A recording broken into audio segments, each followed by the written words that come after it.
Kita mulai 2 menit lagi aja ya sambil nunggu yang lain.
Oke, baik, saya mulai aja ya.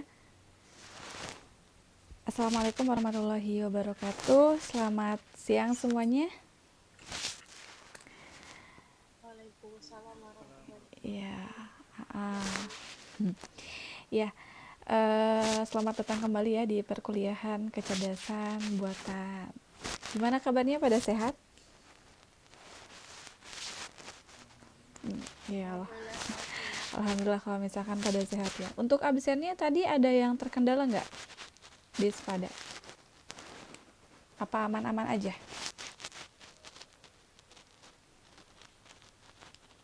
Bisa absen berarti semua ya? Soalnya tadi Sepadanya itu sempat maintenance ya. Bahkan juga tadi saya akses itu sempat lemot. Jadi kalau misalkan teman-teman nanti yang belum bisa absen, untuk absen hari ini saya bukanya sampai dengan jam 9 malam. Jadi kalau misalkan yang nggak bisa absen di jam perkuliahan, nanti dicoba aja sore atau malam hari ya. Oke. Suara saya terdengar dengan jelas tidak? Terdengar Bu. Oke. Di kuliah kali ini kita masih membahas tentang teknik penyelesaian masalah di kecerdasan buatan ya, dengan menggunakan teknik searching atau pencarian atau juga pelacakan. Dan di hari ini kita juga akan belajar tentang beberapa algoritma di teknik tersebut ya. Oke, saya share screen terlebih dahulu.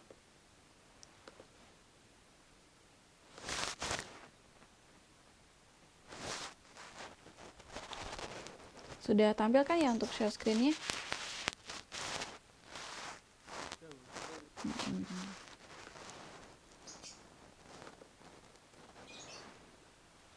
Oke. Nah, teman-teman kan di minggu lalu sudah belajar ya untuk penyelesaian kasus di bejana air ya. Dengan goalnya itu diisi bejana 4 liternya ada di 2 liter, kemudian diisi bejana 3 liternya ada 0 ya, 0 liter atau kosong.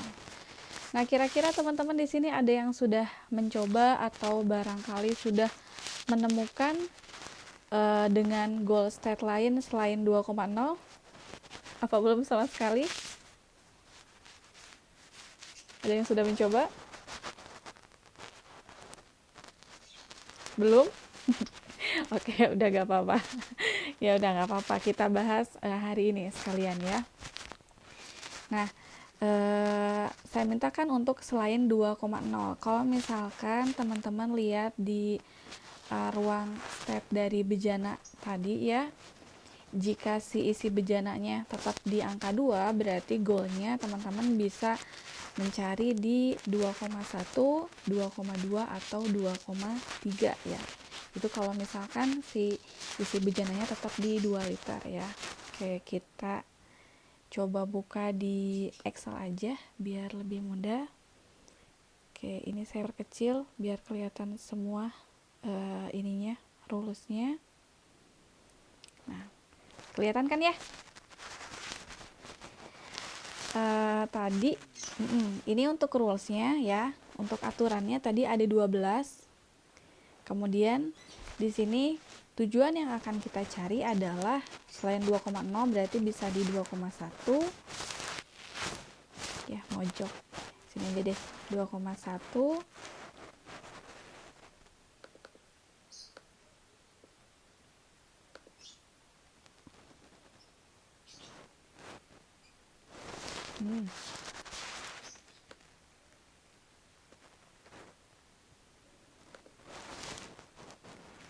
2,2, 2,3. Tampilannya ini agak sedikit berbeda soalnya saya nggak pakai Office, ini pakai WPS di sini. Nah, karena goal step kita kan tetap si isi bejananya di angka 2 liter ya, yang 4 liter ini. Jadi kita nggak perlu repot-repot ngulang dari awal untuk penyelesaiannya, cukup kita lanjutkan saja nih dari yang 2,0. Jadi kita anggap ini sebagai inisial stepnya ya. Nah, kira-kira menurut kalian ya, supaya si angka yang bejana 3 liternya ini berubah menjadi 21, 22, 23 harus diapakan nih?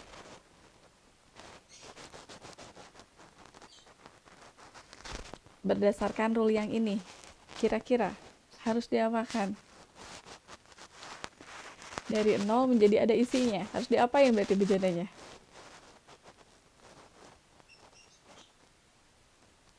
Diisi dengan air kan.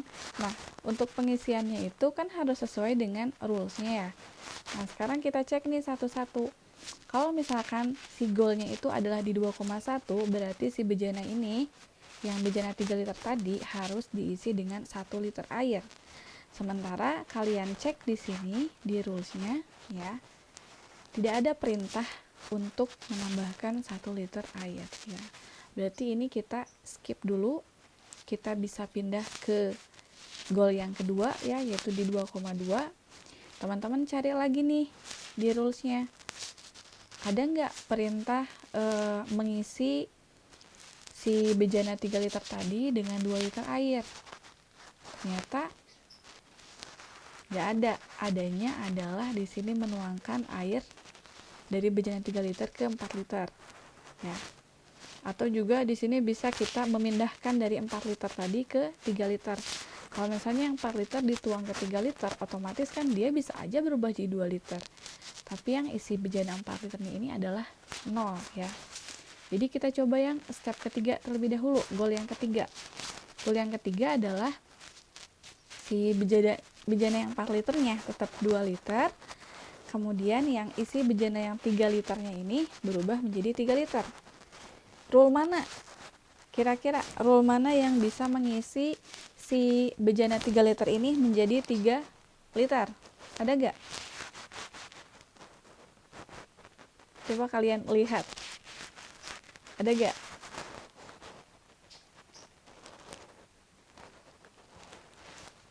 Kenapa pada diem semua ini? Ini rule keempat. Rule keempat, tuang air dari bejana 3 liter. Kalau gitu mah berarti kamu mindahin yang 3 liter ke 4 liter. Berarti rule yang keberapa? Rule yang keberapa? Coba lihat. Ada gak? Ayo. Ini ya. Rule yang kedua, penuhi bejana 3 liter. Ya. Berarti di sini kita akan isi si bejana 3 liter tadi dengan 3 liter air. Berarti rule yang digunakan adalah rule yang kedua. Ini ya, penuhi bejana 3 liter. Berarti operator yang kita gunakan adalah rule yang kedua. Kemudian ini tetap 2 liter yang 4 liternya karena nggak berubah. Nah, si isi bejana 3 liter tadi, karena kita menggunakan operator 2, yaitu penuhi bejana 3 liter, maka dia berubah menjadi 3 liter. Berarti di sini kita sudah menemukan goal untuk yang 2,3 ya. Nah, sekarang kira-kira nih, kalian mau yang 2,1 apa yang 2,2 dulu?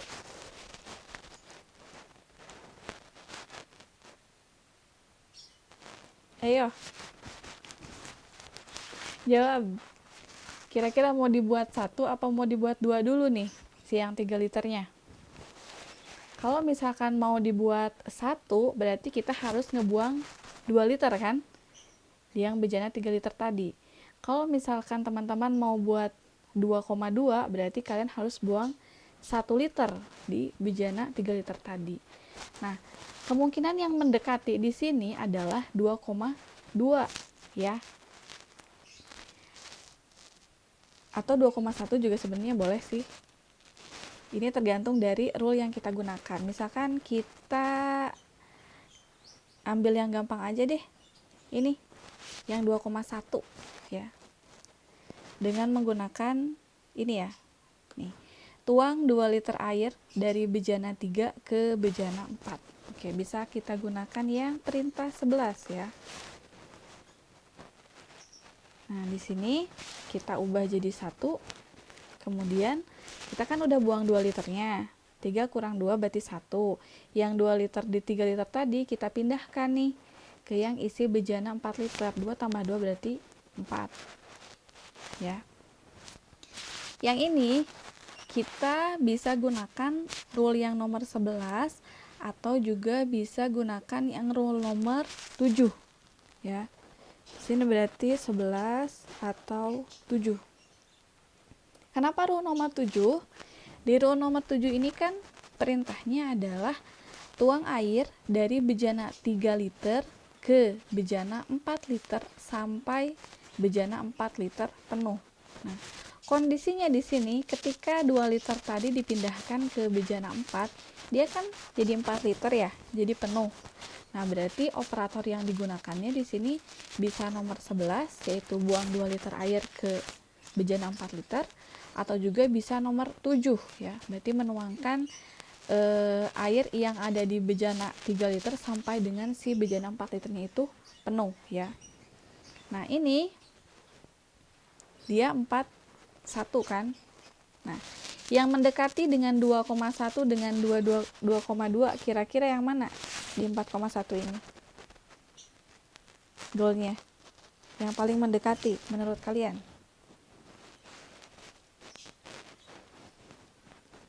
2,1 ya. Nah, kenapa 2,1? Ini kan gampang nih ya, tinggal dibuang aja nih yang di bejana 4 liter, 2 liternya. Ada nggak perintahnya? Ada nggak rule-nya di sini? Coba kalian perhatikan. Ada nggak? Rule yang memerintahkan membuang 2 liter air di rule. Nah, iya, berarti kita gunakan rule nomor 12. Nah, di sini kita gunakan rule nomor 12. Kemudian karena tadi kita udah buang 2 liter airnya, berarti dia berubah jadi 2,1. Maka di sini ketemu nih goalnya. 2,1. Oke. Gimana kalau misalkan sekarang 2,2 berarti ya. Oke, 2,2 kita akalinnya gini deh. Ini kan udah ada 2 ya. Kita bisa pindahin ke yang 3 liter asalkan si 3 liternya kosong dulu. Tinggal nanti kita cari angka 2 untuk yang 4 liter. Oke, perintah untuk mengosongkan bejana 3 liter ada gak? Di rule 6. Iya, rule 6. Betul. Berarti ini rule 6. 2, kemudian ini isi bejananya karena kita udah kosongkan berarti 0. Nah, selanjutnya kita kan mau mencapai target 2,2. Di sini posisinya 0, kemudian di sini ada 2.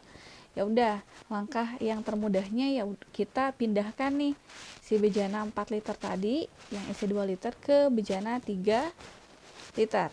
Berarti rule yang kita gunakan nomor berapa?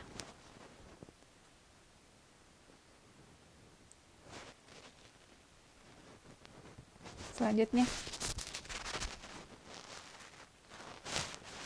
ayo. Oh, 10 tuang semua air. Nah, ini boleh nomor 10. Berarti nanti jadi 0, 2. Nah, ini bukan cuma nomor 10 aja nih rule-nya. Kalian bisa gunakan yang rule nomor 3 juga ya, karena di sini kan perintahnya tuang air dari bejana 4 liter. Tuang berapa saja yang ada di 4 liter. Karena sisanya 2, berarti dipindahkan ke 2. Kemudian bisa juga dengan rule yang nomor ini ya, nomor 10, tuang semua air dari bejana 4 ke bejana 3, atau bisa juga enggak, berarti cuma 2 ya, nomor 10 dan nomor 4 ya. Ini berarti 10 atau 4. Nah, di sini kita sudah tuang air dari bejana 4 liter. Oh, nomor 3 salah. Harusnya nomor 3. 10 atau 3. Nah, posisinya sekarang bejana 4 liter itu kosong. Bejana 2 liter ini berisi 2 liter. Supaya jadi 2,2, kira-kira kita harus apa?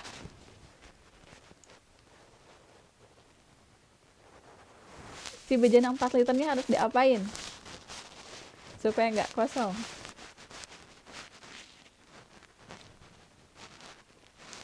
Harus diisi kan ya. Nah, perintah untuk mengisi bejana 4 liter di sini kira-kira yang mana rule-nya? 1, Miss. Nomor 1 ya.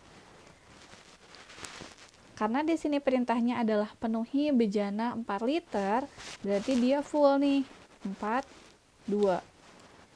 Nah, satu step lagi nih supaya menjadi 2,2.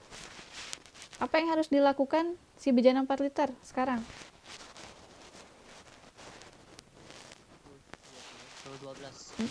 Rule 12 ya.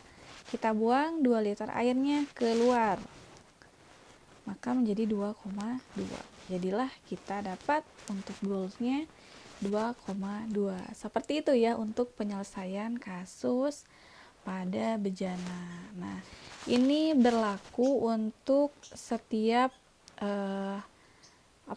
goal, baik itu di 2,0, 3,0 sampai dengan 4,3 ya. Teman-teman tinggal sesuaikan aja rule mana yang sekiranya bisa menampilkan goal yang diinginkan. Intinya ketika teman-teman menyelesaikan kasus bejana ini dengan isi bejananya 0, dengan 0 otomatis kan harus diisi dulu salah satunya. Yang diisi penuh yang mana? Yang isi bejana 4 liter atau 3 liter. Sisanya tinggal disesuaikan. Nah, untuk penyelesaian kasus bejana air ini sebenarnya nanti kemungkinan hasilnya itu untuk langkah-langkahnya ini pasti setiap orang itu berbeda-beda ya, karena kan tergantung dari rule yang digunakan. Intinya sih yang penting rule-nya itu sesuai yang 12 tadi, kemudian goal-nya sesuai apa yang kita targetkan gitu ya. Oke, kita masuk ke materi hari ini, yaitu mengenai teknik pencarian ya. Hal penting dalam menentukan keberhasilan sebuah sistem cerdas itu adalah kesuksesan di dalam pencarian. Mengapa dikatakan demikian? Karena pencarian ini merupakan suatu proses mencari solusi dari suatu permasalahan. Jadi solusi nggak akan ketemu nih ya, kalau misalkan nggak ada proses pencarian terlebih dahulu. Seperti contohnya tadi kan yang kasus bejana. Meskipun basis pengetahuan atau rule-nya sudah ada, tapi kan kita perlu cari satu-satu nih ya, rule mana yang sesuai supaya kita bisa menemukan goal apa yang kita inginkan. Kemudian kita coba cari contoh lain ya, misalkan dalam kehidupan kita sehari-hari ini ya, untuk konsep pencarian ini contohnya di pencarian ini di search engine ya, contohnya yang Google ya. Google itu kan di internet kita semua hampir semua pengguna itu kan pasti mengupload baik itu berita, artikel, kemudian juga informasi apapun kan ya.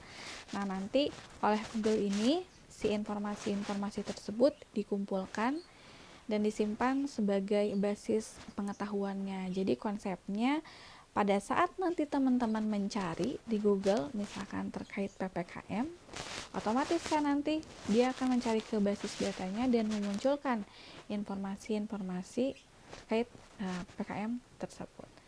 Nah, untuk pencarian di YouTube juga sama, misalkan teman-teman cari tentang games, otomatis kan nanti si video rekomendasinya juga itu kan kemungkinan yang muncul tentang game juga. Nah, disitulah konsep dari pencarian ini dimasukkan. Mungkin kita nggak bisa lihat nih prosesnya kayak gimana ya untuk teknik pencarian ini, karena kan yang memprosesnya itu sistem ya, komputer atau mesin. Jadi kita hanya menikmati hasil dari teknik pencarian tersebut ya. Nah, hari ini nih kita bakalan belajar tentang bagaimana si proses tersebut bisa berjalan sampai dengan muncul goal yang sudah kita inputkan sebelumnya ya. Nah, ketika teman-teman menggunakan algoritma dari pencarian ini, kita bisa mengukur performance dari algoritma tersebut ya berdasarkan 4 kriteria. Yang pertama ada completeness. Nah, completeness di sini maksudnya apakah si algoritma yang kita gunakan ini bakalan menjamin memberikan solusi ya dari masalah yang kita angkat. Kemudian ada time complexity, berarti berapa banyak sih waktu yang kita gunakan dalam memproses ya permasalahan itu menggunakan algoritma yang kita pilih. Kemudian splash complexity ya, ini berarti memorinya, berapa besar memori yang digunakan menggunakan ketika kita mengimplementasikan si algoritma tersebut. Kemudian optimally, berarti ini keoptimalannya, seberapa bagus ya si keoptimalannya, apakah si algoritma tersebut menjamin menemukan solusi yang terbaik ya, jika misalkan di studi kasusnya ini ada beberapa solusi ya, lebih dari satu solusi. Nah, kemudian untuk teknik pencarian ini di kecerdasan buatan dibagi menjadi 2. Yang pertama ada pencarian buta atau blind search, atau bisa juga disebut dengan uniform search. Kemudian yang kedua ada pencarian terbimbing atau heuristic search, atau bisa juga disebut informed search. Nah, bedanya apa? Kalau misalkan untuk pencarian buta itu tidak ada informasi awal yang digunakan dalam proses pencarian. Sedangkan untuk yang pencarian terbimbing, dia kebalikannya ya. Jadi ada informasi awal atau initial step-nya. Seperti contohnya seperti ini. Misal kita mempunyai rute ya, jalan dari A sampai dengan J.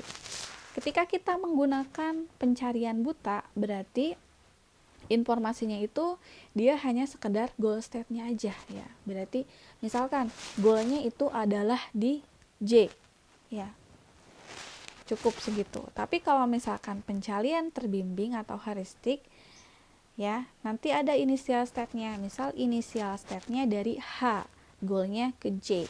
Otomatis kita hanya mencari dari H saja sampai dengan ketemu goalnya yaitu J. Tapi kalau di pencarian buta, karena nggak ada initial state-nya, berarti kita harus mencari dari huruf A terlebih dahulu sampai dengan ketemu goalnya yaitu J, ya.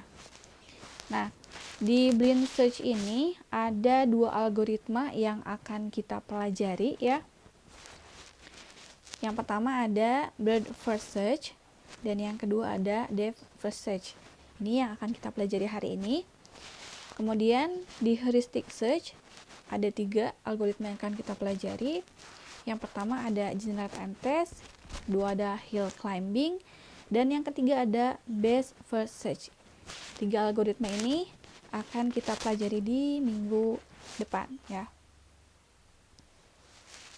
Oke, kita mulai dengan algoritma breadth first search terlebih dahulu, ya, atau BFS. Nah, untuk algoritma BFS ini dia mempunyai prinsip utama seperti metode first in, first out, ya, yaitu antrian atau queue, ya. Jadi, siapa yang antri duluan, maka itu yang akan kita layani, ya. Simpul mana yang akan masuk duluan, berarti itu yang akan kita cek atau telusuri. Nah, untuk penjelasan lebih sederhananya, kalian bisa perhatikan gambar di samping, ya. Ini kita sebut dengan pohon pencarian atau pohon pelacakan, ya. Nah, di teknik pencarian ini biasanya si problemnya itu digambarkan dengan melalui ini, ya, pohon pencarian atau bisa juga berupa graph atau lintasan, ya. Nah, ini kalian bisa perhatikan yang bulat-bulat ini kita sebut dengan simpul atau node, ya. Kemudian simpul yang posisinya ada di paling atas seperti huruf R yang ini, simpul R, ini kita sebut dengan simpul akar atau root. Kemudian simpul-simpul yang memiliki cabang seperti S, dia punya anak T dan W, kan, ya. Kemudian B punya anak C dan Z, dan C punya anak M dan Y. Nah, ini kita sebut dengan simpul parent, ya, orang tuanya berarti. Kemudian untuk simpul-simpul yang berada di ujung ini, ya, nggak punya cabang, ini kita sebut dengan simpul daun, ya, atau leaf. Nah, di tiap baris, ya, tiap baris ini baik di pohon pencarian ataupun nanti di graph, dia memiliki level yang berbeda, ya. Semakin ke dalam, ini levelnya akan semakin bertambah. Nah, kedalaman dari pohon ini kita sebut dengan depth, ya. Nah, misalkan di sini kan si R ini kan adalah root, ya. Nah, ini kalau root itu dia dimulainya dari 0, berarti si root ini posisinya ada di level 0, kemudian baris keduanya level 1, level 2, dan seterusnya plus 1. Jadi kalau misalkan ditanya levelnya ini ada berapa, ada 3, ya, 0, 1, 2, 3. Tapi kalau misalkan ditanya depth-nya ada berapa, ini harus dimulai dari 1, 1, 2, 3, 4. Depth-nya ada 4, levelnya ada 3, gitu, ya. Nah, kemudian karena di BFS ini kan nggak ada informasi awal untuk pencariannya, ya, jadi nggak ada initial state-nya. Jadi kita harus kunjungi terlebih dahulu nih level 1 sebelum kita mau ke level 2, 3, dan seterusnya. Nah, untuk pencariannya kita mulai dari root terlebih dahulu. Misalkan di sini kita punya pohon pencarian seperti ini, ya. Rootnya dimulai dari R, kemudian goal yang kita inginkan adalah huruf Y, ya. Ini simpul Y. Berarti kita mulai dari node root terlebih dahulu dari R, kemudian berpindah ke level selanjutnya ke S, ke level yang selanjutnya tapi di yang paling kiri, ya, mulainya. QS, kemudian nanti berpindah ke simpul sebelah kanannya, sebelah kanan ke B. Nah, jika belum ditemukan solusi ya atau goalnya, ini kan belum mencapai Y, kita harus bergerak lagi nih ke level bawahnya, bergerak ke level selanjutnya, kemudian di T. Setelah itu kita telusuri lagi nih, karena belum menemukannya tadi, kita telusuri semua simpul yang ada di level tersebut ya. Ini J, jadi kalau misal ini di pinggirnya masih berlanjut nih, ada simpul-simpul lain sebelumnya, berarti ini terus aja ke pinggir, belum juga ketemu Y, baru ke bawah lagi, dan akhirnya ketemu goalnya yaitu Y, baru dia bisa berhenti ya. Seperti itu ilustrasi dari algoritma breadth first search. Nah, untuk lebih jelasnya kita coba representasikan di contoh kasus permasalahan di triknya. Oke, di sini saya punya trik dengan ya rootnya ada di 0 dan goalnya ini ada di level 3 ya. Oke, yang pertama harus kalian lakukan adalah langkah-langkahnya. Pertama, buat 3 tabel ya untuk menampung yang pertama antrian, ini untuk menampung simpul antriannya. Kemudian yang kedua untuk menampung simpul aktifnya, dan yang ketiga untuk menampung simpul yang sudah dikunjungi. Kalau saya ngerjainnya kayak gini kelihatan nggak? Jelas nggak? Apa mau dipindah di Excel aja?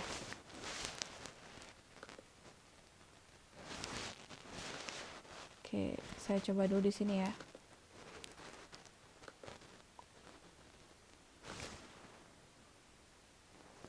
Tadi yang ini ya.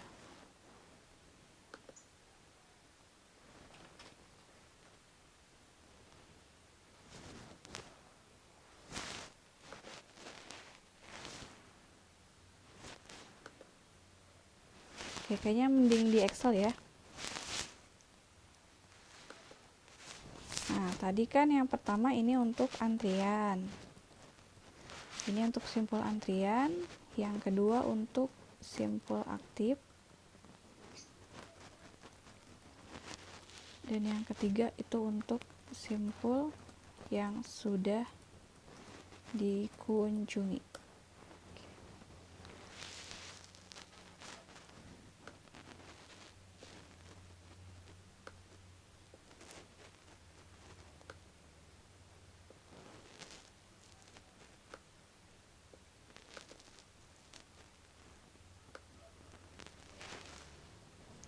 Nah, yang pertama ini untuk BPS ya, BPS terlebih dahulu. Pertama yang harus teman-teman lakukan adalah kunjungi rootnya terlebih dahulu. Rootnya di sini adalah O kan ya, berarti di sini antrian yang masuk ini O, kemudian simpul aktifnya ini kan tadi masuk ke antrian, maka O juga. Simpul yang sudah dikunjungi berarti karena tadi yang di antriannya O, simpul aktifnya O, maka simpul yang sudah dikunjunginya adalah O. Nah, selanjutnya teman-teman cek nih, si O ini dia punya cabang apa enggak? Apa cabangnya? Iya, berarti di sini kita tuliskan di antriannya A dan B. Nah, simpul aktifnya berarti teman-teman lihat nih, yang pertama ngantri di antriannya A apa B? A, iya A dulu ya. Nah, kenapa A dan B? Dia kan bergeraknya harus dari kiri terlebih dahulu ya. Berarti yang dimasukkan di sini harus A, B, bukan B, A ya. Kemudian di sini simpul aktifnya adalah A karena dia ngantri duluan. Berarti A simpul yang sudah dikunjunginya, di sini teman-teman harus masukkan lagi simpul sebelumnya. Tadi dia sudah mengunjungi ke root.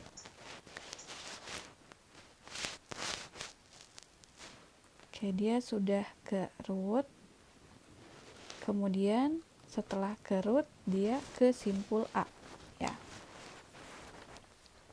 Nah, selanjutnya teman-teman lihat nih ya.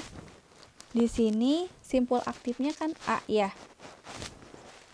Nah, A ini berarti yang harus kita cek selanjutnya. A punya cabang apa enggak?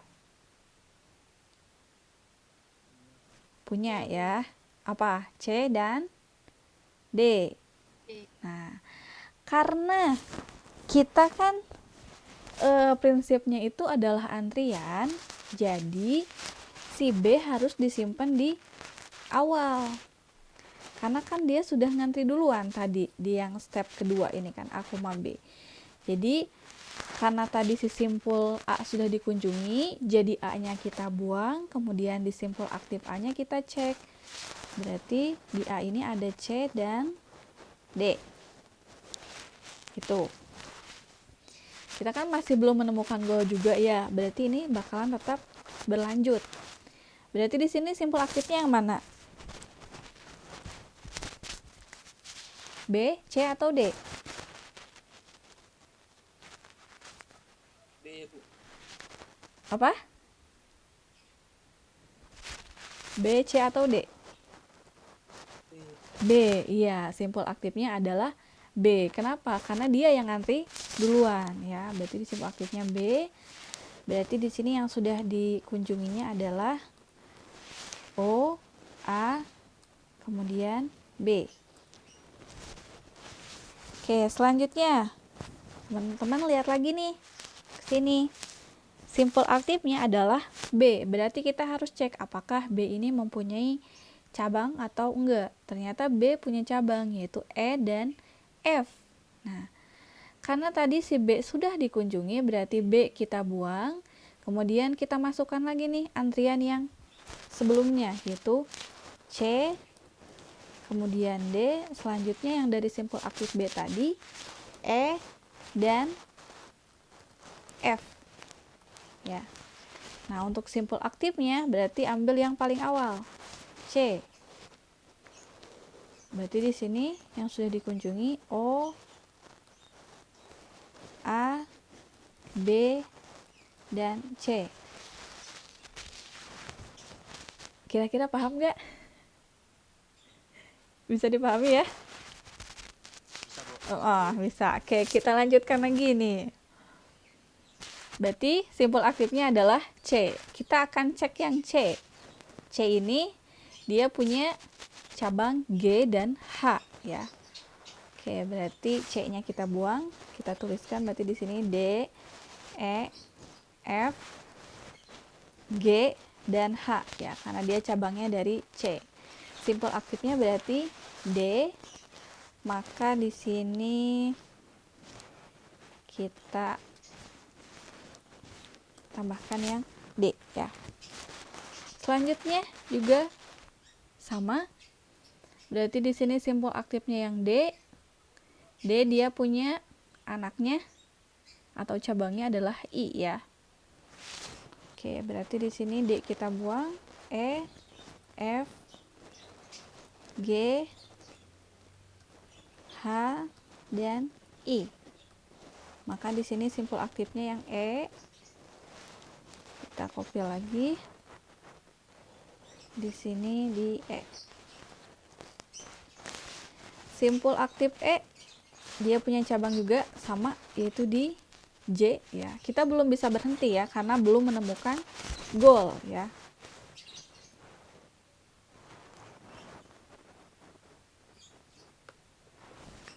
Ini berarti ke J. J, J. Kemudian ini F. Ya, ini gampang ya karena nyusun abjad. Oke, F sudah. sekarang F kita cek. Oh, di F ketemu nih, ada goal dan L ya. Oke, kita masukkan lagi, berarti G, H. Oh, ini I-nya ketinggalan ya. F, berarti ini G, H, I, J. Oke, berarti ini G, H, I, J, goal, dan L. Berarti simpul yang aktifnya adalah G. Ini berarti kita tambah G. Nah, di G teman-teman cek lagi, ternyata dia kan gak punya ini ya, gak punya simpul. Berarti kita bisa langsung lanjut ke H ya. H, I, J, goal, L, H, ini berarti juga H.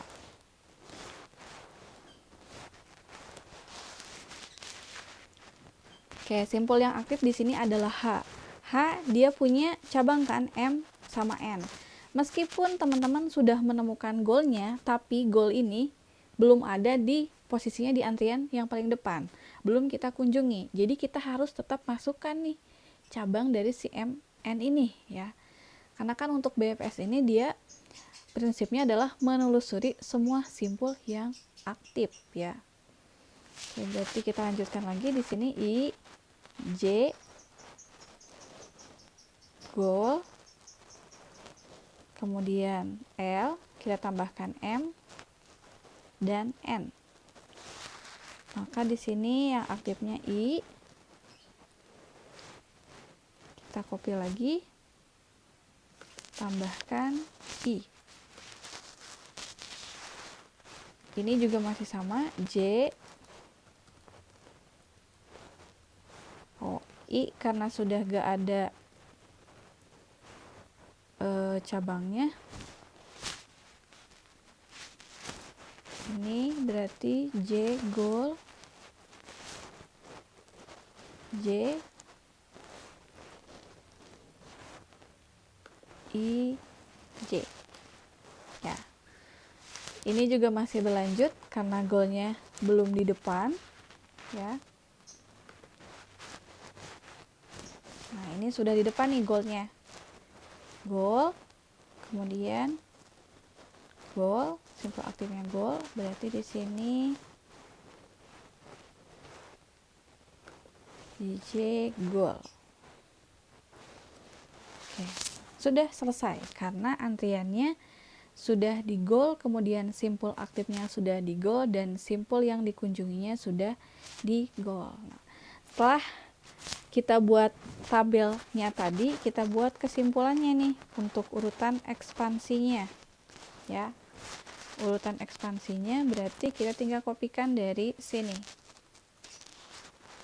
ya. Urutan ekspansinya adalah 0 A B C D F G H I J. Berarti kalau misalkan digambarkan dari 0 ke A, ke B, ke C, ke D, ke E, ke F, G, H, I, J sampai dengan goal.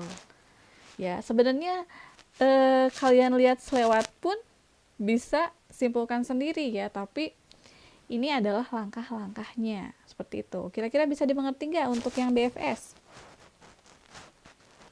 So, bisa. Ada yang mau tanyakan dulu nggak? Nggak ada.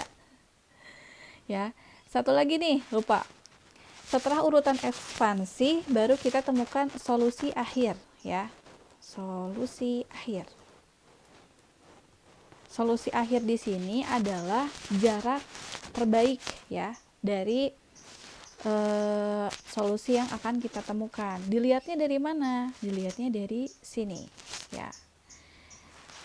Kalian lihat untuk goalnya ya. Pertama, kita nggak akan masukin dulu ke situ. Saya simpan dulu di sini ya. Goal. kita masukkan dulu untuk yang tujuannya di sini adalah goal. Nah, sekarang teman-teman lihat nih, pertama kali masuk ke antrian, goal ini ada di kolom yang keberapa? Di kolom yang mana?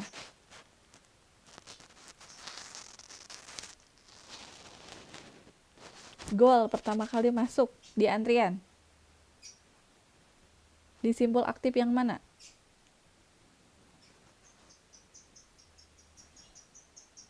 Coba kalian lihat. Goal pertama kali masuk antrian di simbol aktif yang mana?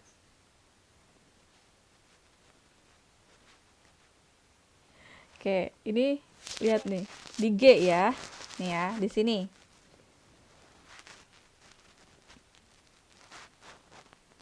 Oke, teman-teman bisa lihat nih, goal pertama masuk antrian itu di simpul G ya. Berarti kita harus mundur satu langkah ya. Berarti di F. Berarti kita masukkan di sini F. Kuncinya adalah mundur satu langkah di yang ini ya. Kemudian tadi kan di sini F ya. Nah, F pertama kali muncul di simpul yang mana? Simpul aktif yang mana? C, Bu. Simpul C ya. Ya, berarti di simpul C. Berarti kita mundur satu langkah. Berarti di B. B pertama kali muncul di simpul yang mana? Simbol A, Bu. Iya, simpul A. Berarti mundur dia ke O ya. Berarti di sini solusi akhirnya kita dapat adalah O, B, balikin ya, F, dan goal. Ya, kalau tadi kan goal, F, B, O. Nah, nanti pas di solusi akhirnya kalian dibalikan aja. O, B, F, goal. Jadi solusi akhirnya adalah ini. Supaya dapat ke goal ini, dia jarak terpendeknya adalah O, B, F, goal. Seperti itu ya. Itu untuk penyelesaian masalah untuk pohon pelacakan dengan algoritma BFS ya. Bisa dipahami? Bisa, Bu. Bisa. Oke, sekarang kita lanjutkan lagi. Nah, untuk penggunaan algoritma breadth first search ini ada kelebihan dan kekurangannya ya. Yang pertama adalah, ya ini diantaranya, si breadth first search ini kita gak akan terjebak nih untuk menelusuri satu jalur tertentu saja, dan jika solusinya memang ada, maka dijamin si BFS ini akan menemukannya. Ini jelas ya, karena kita kan menelusuri semua node atau simpul yang ada di tree tadi ya, jadi pasti ketemu solusinya. Bahkan kalau misalkan goalnya itu ada di posisi M atau N, otomatis kita juga pasti ketemu ya solusi minimumnya. Itu untuk keuntungannya. Nah, kalau untuk kelemahannya di sini adalah memerlukan memori yang besar. Kemudian harus menelusuri semua bagian tree pada level yang sama sebelum beralih ke level berikutnya ya. Ya, karena di sini kan kita tadi menelusuri semua simpulnya. Jadi otomatis butuh banyak memori ya yang disimpan untuk menyimpan simpul-simpul yang sebelumnya sudah kita kunjungi ya. Itu kelemahannya. Kemudian butuh waktu juga ya untuk kita berpindah dari level 1 ke level 2, karena kita kan harus menelusuri semua node yang ada di level yang sebaris itu kan ya. Nah, jadi kalau misalkan kita lihat dari pengukuran 4 kriteria yang performance tadi ya, kita bisa simpulkan bahwa kalau dari segi completeness dan optimality, algoritma BFS ini oke ya, karena dia menjamin ditemukannya solusi ya. Kalaupun emang solusinya lebih dari satu juga itu pasti ketemu. Tapi kalau misalkan dari segi time dan space complexity ini enggak ya untuk algoritma BFS, karena dia memerlukan waktu yang cukup lama untuk berpindah ke setiap node level berikutnya. Kemudian juga boros memori ya. Nah, itu untuk BFS dan untuk algoritma BFS ya. Nah, sekarang kita beralih ke algoritma yang kedua, yaitu algoritma Depth First Search ya. Nah, di DFS ini dia prinsip utamanya adalah tumpukan atau stack ya. Jadi seperti metode last in first out ya, atau LIFO. Contohnya nih, misal kalian nyimpan baju, itu kan otomatis ditumpuk. Kalau misalkan kalian mau mengambil baju yang termudah ya, yang paling cepat, itu kan pasti ngambilnya baju yang terakhir disimpan atau yang paling atas ya. Nah, untuk di Depth First Search juga itu sama konsepnya seperti itu. Oke, kemudian teman-teman bisa perhatikan ya untuk gambar ilustrasinya di sini. Berbeda dengan BFS karena yang tadi harus menelusuri setiap baris levelnya semua nodenya. Nah, kalau misalkan di DFS ini dia telusurinya berdasarkan simpul yang paling kiri ke arah level yang paling dalam. Kalau misalkan si goalnya belum ketemu juga, baru dia beralih ke kanan ya, sampai dengan ketemu goalnya. Misalkan di sini rootnya di S, goalnya di G. Berarti dari S ini dia ke level 1 ya, ke A.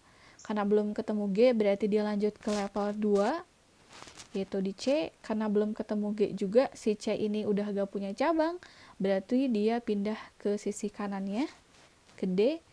Karena di D juga ini mentok ya, gak ada cabangnya lagi, berarti dia pindah ke atas, ke level 2 nya ya, ke level 1, balik lagi ke atas ke level 1 sampai dengan ketemu dengan goalnya yaitu G. Nah, untuk lintasan yang sebelumnya sudah ditelusuri, yang di sebelah kiri ini memorinya bisa dihapus ya kalau di DFS. Jadi dia cuman menyimpan lintasan aktifnya, yaitu yang BFGH aja ya. Sisanya ini yang enggak termasuk ada goal, itu dia hapus untuk memorinya. Nah, untuk representasinya pun sama ya. Di sini kita coba juga representasikan dengan masalah tree dengan menggunakan 3 kolom juga ya. Cuman bedanya kolomnya, kalau yang pertama itu kan tadi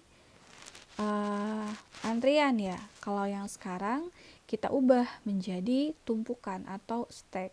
Untuk kolom kedua dan kolom tiganya tetap sama, itu untuk menyimpan simpul aktif, dan yang ketiganya itu untuk yang simpul sudah dikunjungi. Oke, kita coba lagi di Excel-nya. Ini saya save dulu gambarnya.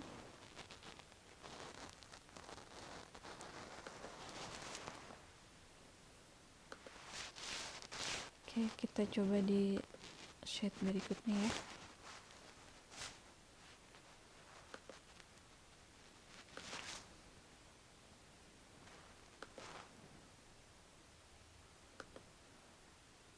Oke, tumpukan, kemudian simpul aktif,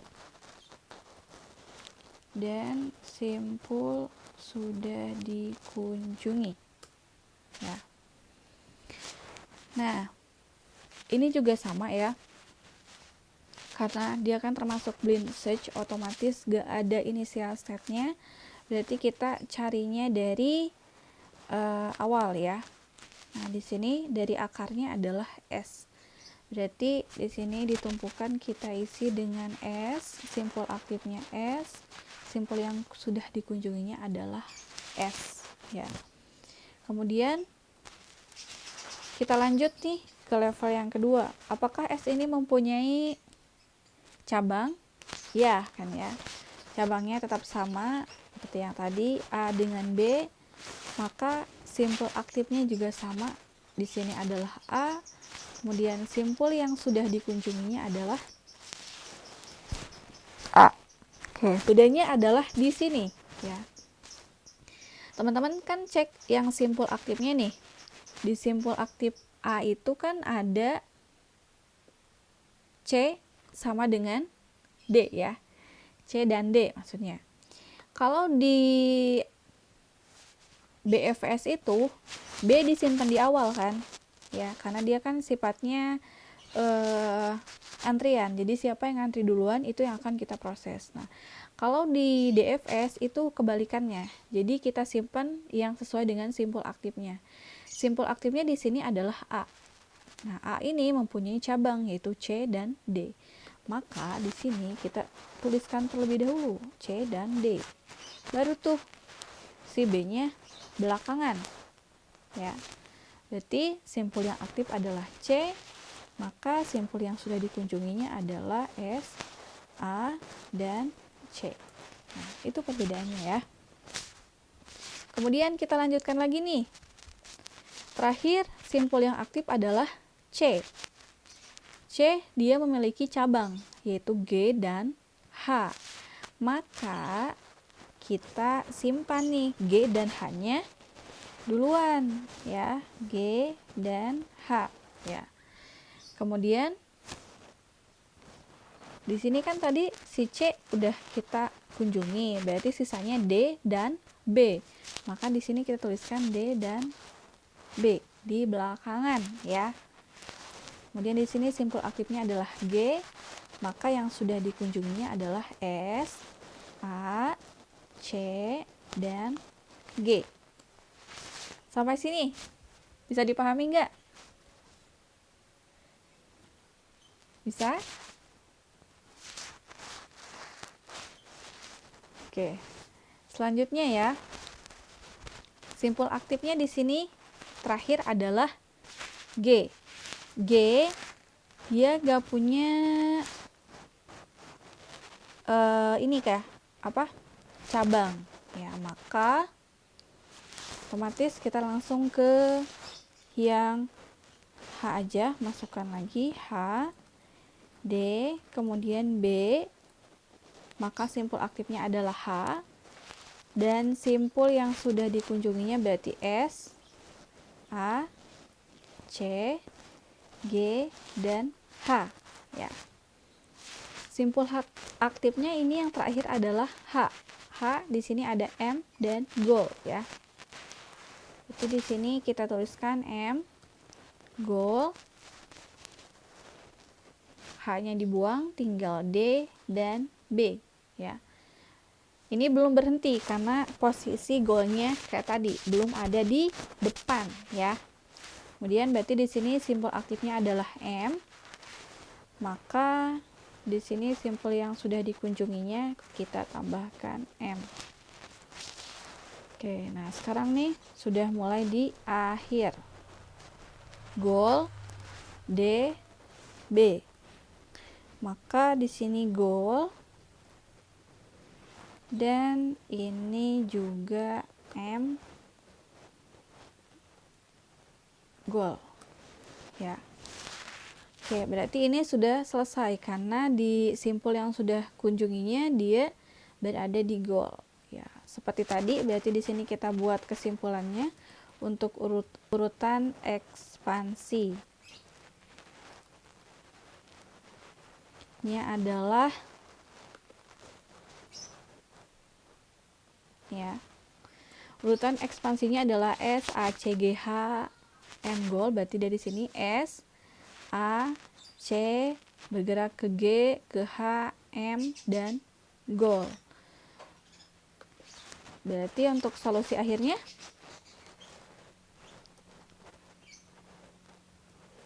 ini juga sama. Pertama kita tulis goalnya terlebih dahulu ya. Goal pertama kali muncul ditumpukan di simpul aktif yang mana?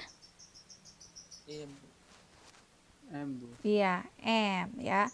Berarti mundur satu langkah dia di H. H pertama kali muncul ditumpukan simpul aktif yang mana? G.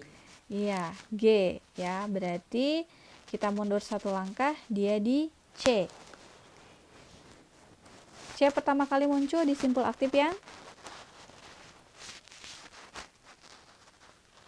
C ya. C juga Bu. Berarti mundur satu langkah dia di A ya. Oke, A pertama kali muncul di A, maka mundur satu langkah ini di S. Berarti solusi akhirnya adalah S, A, C, H, dan Gol. Oke, berarti dia bergeraknya dari S ke A, ke C, ke H, dan Gol. Nah, itu untuk solusi terbaiknya. Oke, kira-kira untuk DFS bisa dipahami juga? Atau ada yang belum dimengerti? Bisa paham Bu. Paham ya semua? Paham Bu. Oke, kita lanjutkan kembali.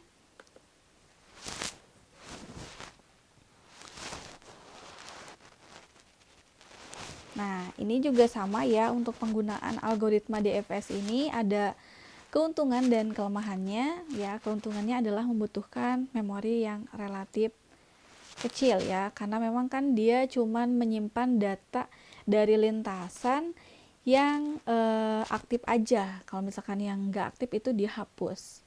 Kemudian dapat menemukan solusi tanpa menelusuri terlalu banyak ruang search ya. Itu kita karena nggak usah searching semua nodenya di level yang sama, jadi ini lebih mudah ya. Jadi waktu yang dibutuhkan juga tidak terlalu banyak ya. Kemudian untuk kelemahannya adalah sini ada kemungkinan terjebak pada satu jalur sampai dengan jauh, bahkan selamanya. Nah, kemudian yang kedua adalah mungkin menemukan jalur panjang ke solusi pada satu bagian dari tree. Nah, ini bisa terjadi apabila pohon permasalahannya itu misalkan dia kedalamannya itu dalam banget ya, atau mungkin levelnya yang tak terhingga atau infinite ya. Itu bisa saja terjadi pada satu pohon ya. Sementara misal solusinya itu ada di sebelah kanan ya, di level yang kanan ya, itu kan berarti gak akan ketemu ya solusinya. Nah, itu untuk kelemahan dari algoritma DFS search. Oke, kira-kira ada yang mau ditanyakan terlebih dahulu gak terkait algoritma BFS dan DFS ini?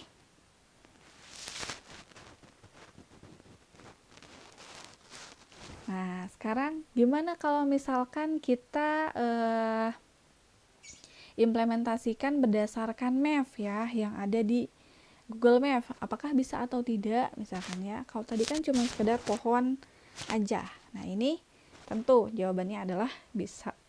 Nah, nanti sebelum teman-teman latihan sendiri nanti ya, dibuatkan untuk latihannya seperti biasa, dikumpulkan di Spada, kita coba bahas terlebih dahulu supaya nanti kalian gak bingung kerjainnya harus bagaimana ya.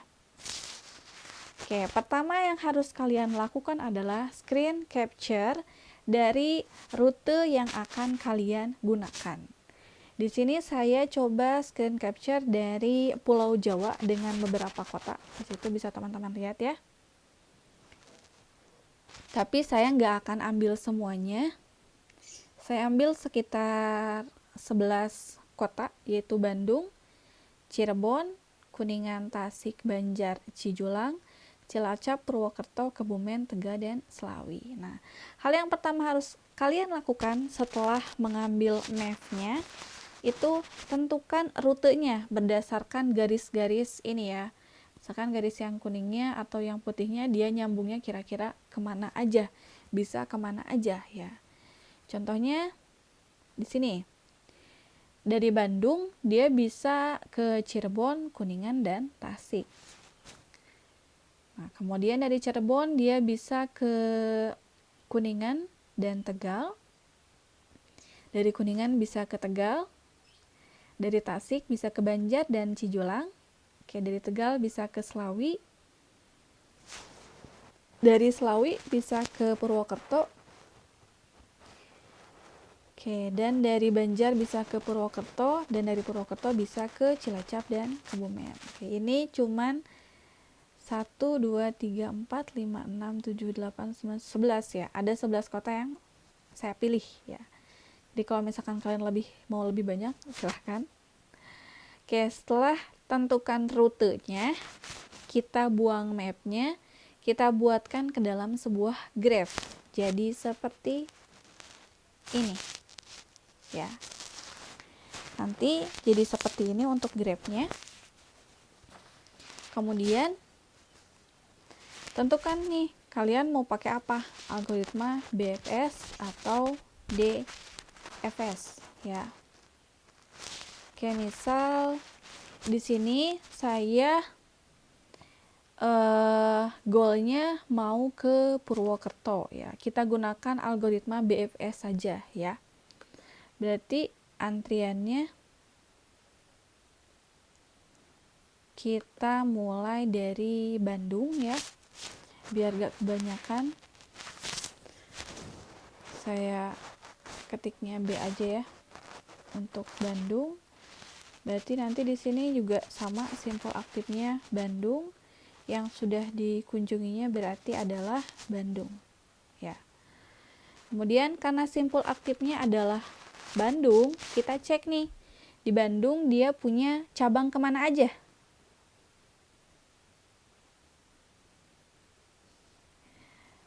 Bandung kemana?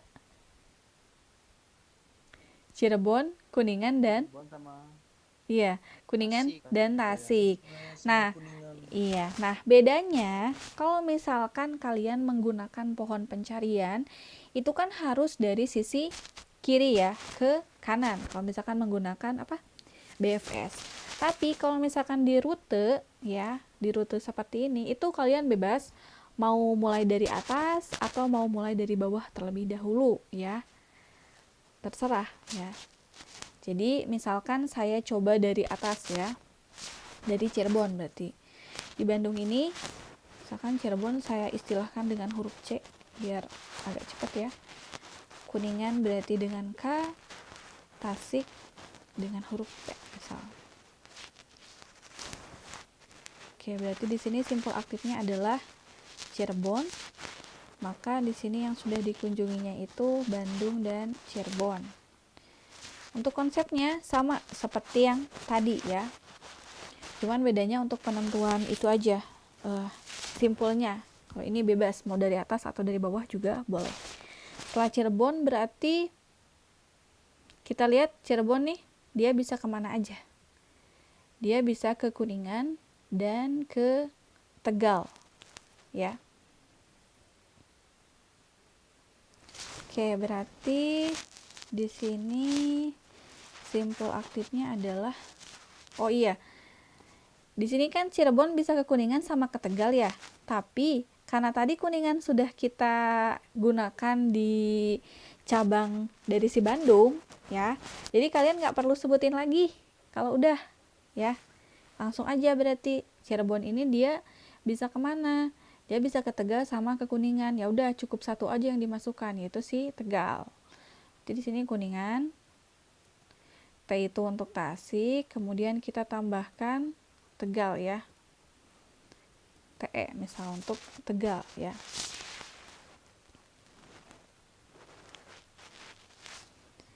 Nah, sekarang berarti di sini simpul aktifnya adalah Kuningan ya. Berarti yang sudah dikunjunginya itu adalah Bandung, Cirebon, dan Kuningan. Oke, di simpul aktif Kuningan dia bisa kemana? Ke Tegal ya. Tapi karena Tegal tadi udah disebutin di sini, jadi nggak perlu ya, nggak perlu disebutin lagi. Berarti kita langsung masuk ke sini aja nih ya, ke yang si Tasik ya. Berarti Tasik, T E, Tasik,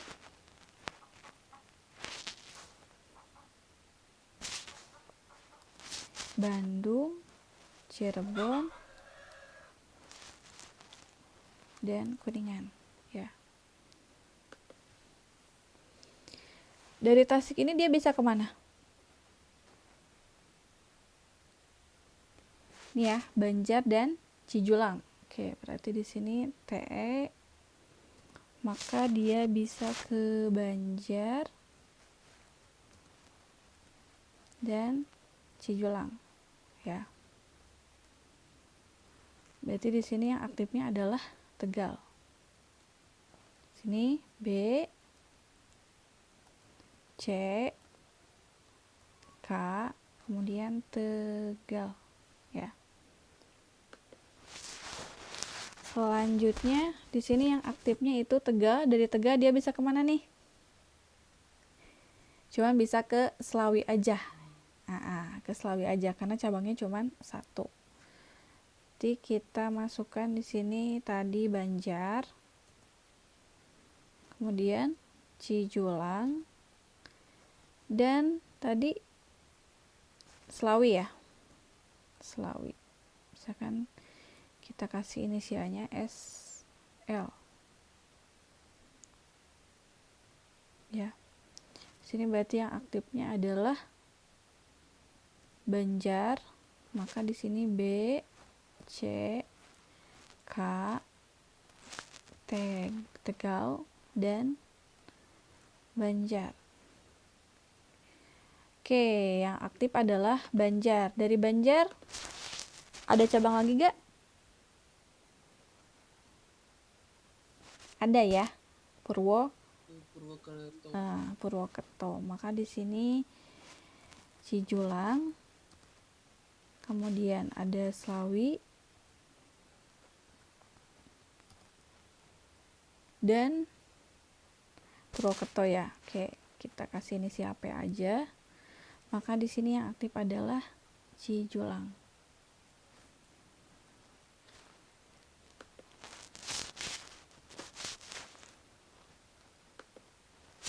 Oke, di sini berarti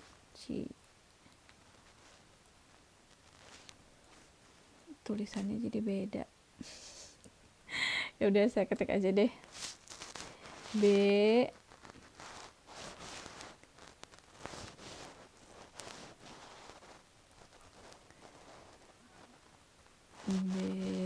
C,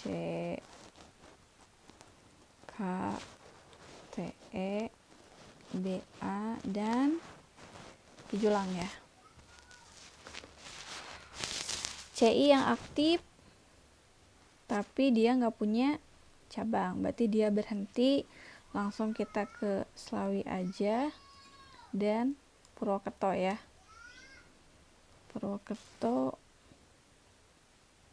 berarti yang aktif adalah Slawi,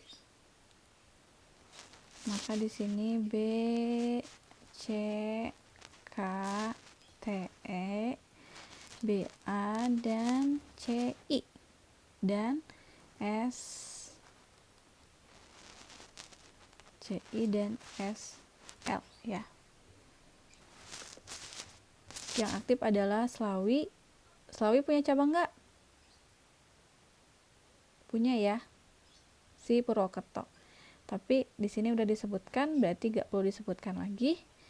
Jadi SI sudah kita kunjungi, langsung ke Purwokerto. Maka di sini Purwokerto, dan kita tinggal copy paste aja ini ya. Kita tambahkan P. Ya, berarti untuk urutan ekspansinya di sini adalah B dari Bandung ke Kuningan, kemudian ke Tegal ya. Ke Tegal, nanti ke Banjar, kemudian Cijulang, Slawi, baru ke Purwokerto ya. Jadi kalau misalkan sekarang ditanya untuk apa tadi solusi akhirnya, teman-teman tinggal lihat aja berarti ya. Dari P pertama kali muncul di mana? Di CI, berarti di BA ya, Banjar. Kemudian ini misalkan saya bold biar kelihatan. Dari BA ini pertama kali muncul di sini, berarti T pertama kali muncul di sini, berarti dari B. Oke, dari sini kita bisa lihat solusi akhirnya adalah dari Bandung, setelah Bandung ke Tasik, dari Tasik ke Banjar, dan sampailah di Purwokerto, ya. Oke, untuk materi hari ini sudah selesai. Untuk tugas atau latihannya, ya, seperti biasa, nanti kalian kumpulkan di Spada ya, maksimal minggu depan ya. Nanti kalian buat implementasi dari algoritma BFS dan juga DFS berdasarkan map yang kalian pilih di Google Map. Terserah mau pulau apa saja, mau kota apa saja, mau negara mana saja, bebas, asalkan jangan yang tadi saya contohkan. Oke, kira-kira sebelum saya tutup perkuliahan hari ini, ada yang mau ditanyakan terlebih dahulu terkait materi ataupun tugasnya?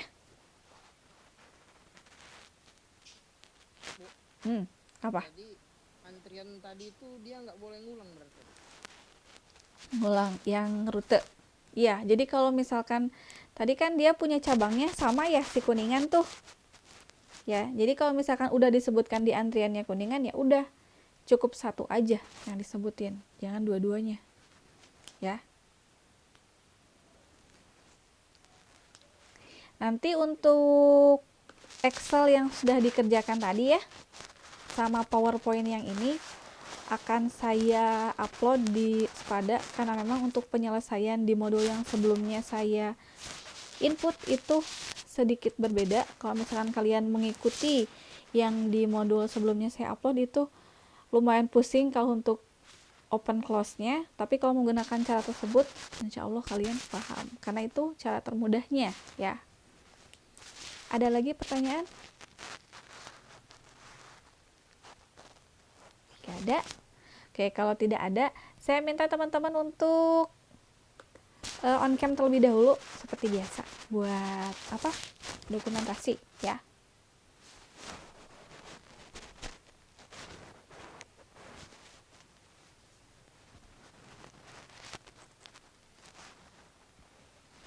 Oke. Udah siap ya? 1, 2, 3. Udah. Oke. Untuk hari ini saya cukupkan sekian. Terima kasih. Jangan lupa tugasnya saya tunggu maksimal minggu depan. Bagi yang belum absen, silahkan absen. Maksimal saya tunggu sampai jam